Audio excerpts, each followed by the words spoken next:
तो स्वागत है दोस्तों आप सभी का हमारे इस नए वीडियो में। आई नो कि मेरे वीडियोस पे व्यूज नहीं आते हैं, बट क्या करूँ, वीडियो बनाने में मज़ा आता है। तो चलिए आज की वीडियो स्टार्ट करते हैं। Ahora, Laura. मतलब एक तरफ औरा और दूसरी तरफ लौरा।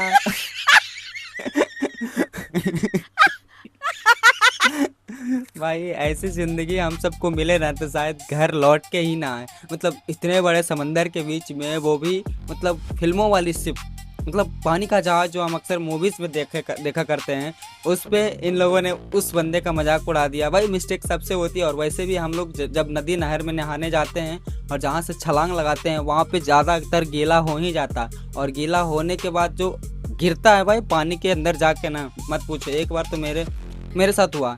मतलब जहाँ एक पुल बना हुआ था और उस पुल के ऊपर चढ़ के मैं कूद रहा था और ज़्यादातर लोग वहीं से कूद रहे थे, तो वहाँ पे कीचड़ वगैरह जाके जम जा रहे थे। और जब मैं जैसे ही कूदना स्टार्ट किया ना भाई, मेरा पैर ऐसे स्लिप किया और मैं पानी में पेट के बल पे गिरा। भाई अंदर इतना ज़बरदस्त चोट लगा कि मत पूछो यार। वो इंसिडेंट अभी तक हमको याद है, शायद लाइफ में कभी भूलने वाला भी नहीं हूँ। मतलब बहुत सारे लोग वहाँ पे नहा रहे थे और मैं उस स्पॉट से कूदा जहाँ पे मतलब बहुत ज़्यादा कीचड़ बना हुआ था, और मेरा पैर इस तरह से स्लिप किया कि भाई पानी में पेट के बल पे गिरा। लिटरली खड़ा होके गिरना चाहिए था, लेकिन जब मैं जैसे ही छलांग लगाया भाई पेट के बल पे गिरा। और जब गिरा तो भाई पानी में तो मेरी सांसें अटक गई। मतलब समझ लो कि मेरी मौत ही होने वाली थी। पर जैसे तैसे करके हमने वहाँ पे अपने आप को मैनेज किया, कंट्रोल किया। लेकिन वो बात किसी को मैंने बताया नहीं, बस ये वीडियो में बता रहा हूँ। लेकिन वो चीज़ मेरे अंदर छप गया है, मैं कभी भूलने वाला नहीं हूँ भाई। और फिर दूसरी बात लौरा।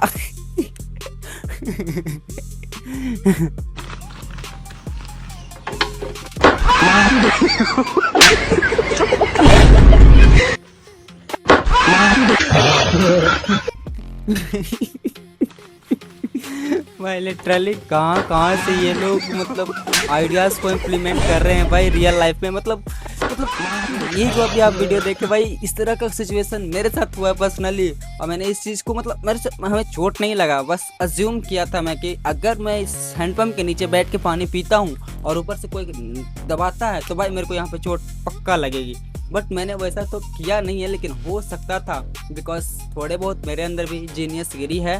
तो मैं पहले उस चीज़ को अनुभव कर लिया था भाई। मेरे गांव के हाई स्कूल के बगल में एक ऐसे ही छोटा हैंडपम्प है जिसके नीचे बैठते हो तुम तो भाई वो हैंडपम्प का हैंडल लिटरली तुम्हारे सिर पे लगेगा अगर ऊपर से कोई दबाता है तो। भाई वही चीज़ आपको यहाँ पे देखने को मिल गया। मतलब जो चीज़ें हमारे लाइफ से रिलेटेबल लगता है ना भाई, वो चीज़ें हमें लगता है कि भाई हम कैसे नहीं ये चीज़ सोच पाए, क्योंकि हमें सेफ रहना था, हमें चोट नहीं लगवानी थी। लेकिन लिटरली इसके टकले पे जो चोट लगा है ना भाई, मतलब मत पूछो। मेरा ये सामने वाला हाई स्कूल का हैंडपम्प याद आ गया।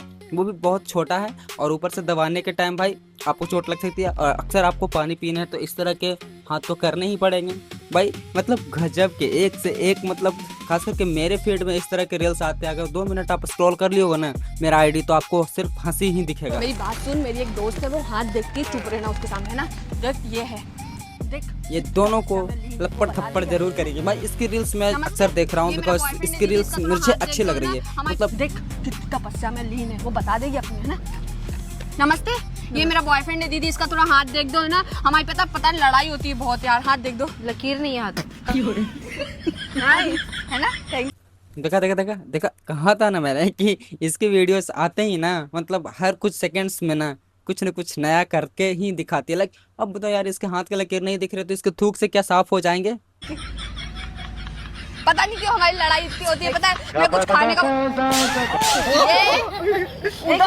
ये भाई कि मतलब आप आए थे उसका हाथ दिखाने, लेकिन लड़का इतना ठरकी है कि उस तांत्रिक बाबा का ही हाथ पकड़ के चेक करने लगा। अच्छे से देखो ना, ये थोड़ा लफड़ा है, भेड़ाता है लड़कियों को देख के, इसलिए तो हमारी लड़ाई होती है यार। सर देख दो हमारी लड़ाई। अबे साले। भाई ये तूने दोस्तों लिटरली ये अपने बॉयफ्रेंड को गुस्से में भाईजी तक बोल रहे हैं, क्योंकि इसे उस टाइम वो जो सिचुएशन देखने को मिला, शायद ये भाई इसके मुंह से निकलना ऑब्वियस सी बात है भाई कि भाईजी ये तुमने क्या कर दिया, हम तुम्हारा हाथ इसको दिखवाने के लिए लाए थे, बल्कि तुम तो इसके हाथ को ही चूम रहे हो भाई। इस लड़की ने ना मतलब तबाही मचा रखी है इंस्टाग्राम पे यार। इसके सारे वीडियोस ना मतलब लगते हैं कि हाँ रियल लाइफ से कनेक्ट कर रही है, रियल लाइफ से मतलब एक no vulgarity, no sexuality, no nudity, मतलब इसके स्क्रिप्ट पता नहीं कौन लिखते होंगे, किस तरह से ये जनरेट करते होंगे, एआई से जनरेट करवाते हैं या फिर कैसे, बट जो भी हो गाइस, इसकी वीडियो जैसे ही सामने आता है रुक के मन करता है देखे, स्क्रॉल हो ही नहीं पाता है।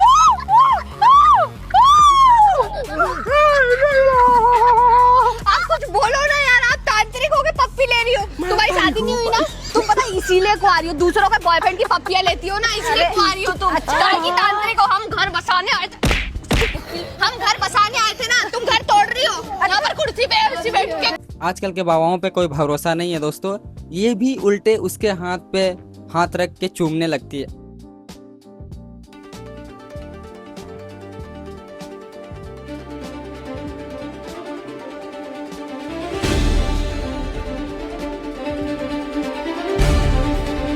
दोस्तों किसी बड़े घर में लोग अपने बुजुर्ग माता पिता के लिए इलेक्ट्रिक चीज़ों का इस्तेमाल करते हैं, जैसे कि इलेक्ट्रिक चेयर व्हील, लिफ्ट का इस्तेमाल करना। ज़्यादातर इलेक्ट्रिक चीज़ों का इस्तेमाल करते हैं कि शायद उनको लैट्रिन बाथरूम आने जाने में दिक्कतों का सामना ना करना पड़े।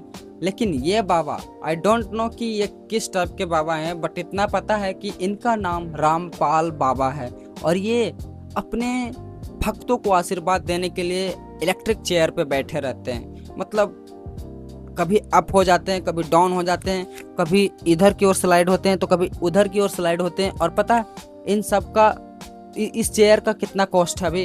लगभग 55 लाख रुपये।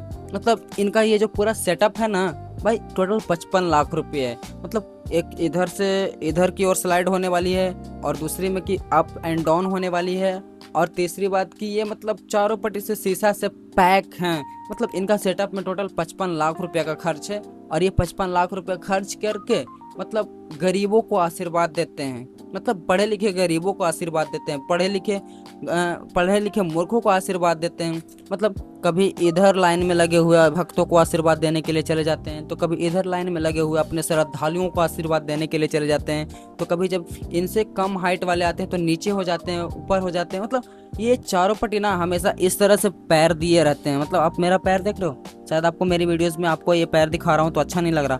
मतलब एक इंसान का पैर 1000 लोगों के सामने रखा जाता है कि तुम इसका पैर छुओ, तुम मेरा पैर छुओ और मैं तुम्हें आशीर्वाद दूंगा। भाई क्या पाखंड चल रहा है हमारे इस देश में। मतलब बाबाओं के नाम पे कब इस जैसे फुल पैंट पहने हुए बाबाओं को, कुर्ता पहने हुए बाबाओं को बहिष्कार किया जाएगा हमारे देश में?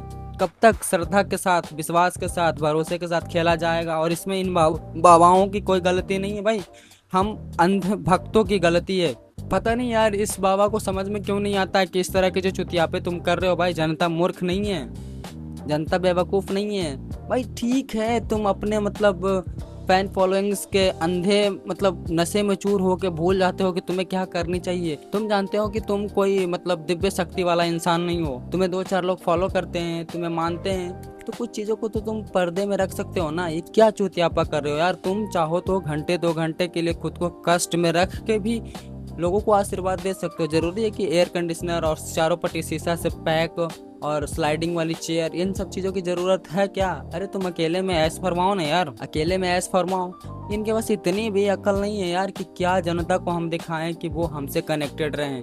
क्या ऐसा कुछ उटपटांग हरकतें ना करें कि वो मेरे पे टिप्पणी करने लगे, वो मेरे पे सवाल खड़ा करने लगे।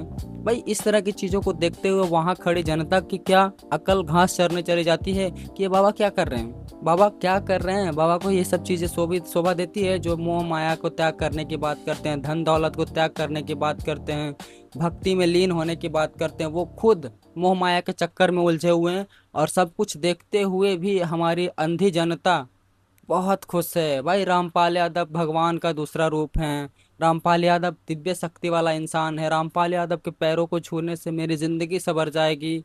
अबे यार उनकी खुद की ज़िंदगी तो इलेक्ट्रिक चीज़ों के सहारे चल रही है, उनकी खुद की ज़िंदगी सुविधाओं के सहारे चल रही है। उन्होंने कोई सुविधा को त्याग नहीं करा, उन्होंने कोई सुख को त्याग नहीं करा। वो आपको सिखा रहे हैं सुख का त्याग करो, मंगल होगा ज़िंदगी। अबे घंटा, हमारे देश में जो कुछ भी हरकतें हो रही इसके सबसे बड़े जिम्मेदार हैं नरेंद्र मोदी नहीं, जनता। हमारे देश में जो भी गतिविधियां हो रही हैं उन सबका जिम्मेदार है तो सिर्फ जनता। क्योंकि जब तक ये अंधविश्वास में डूबे रहेंगे तब तक हमारे देश में ऐसे ऐसे नमूने मिलते ही रहेंगे।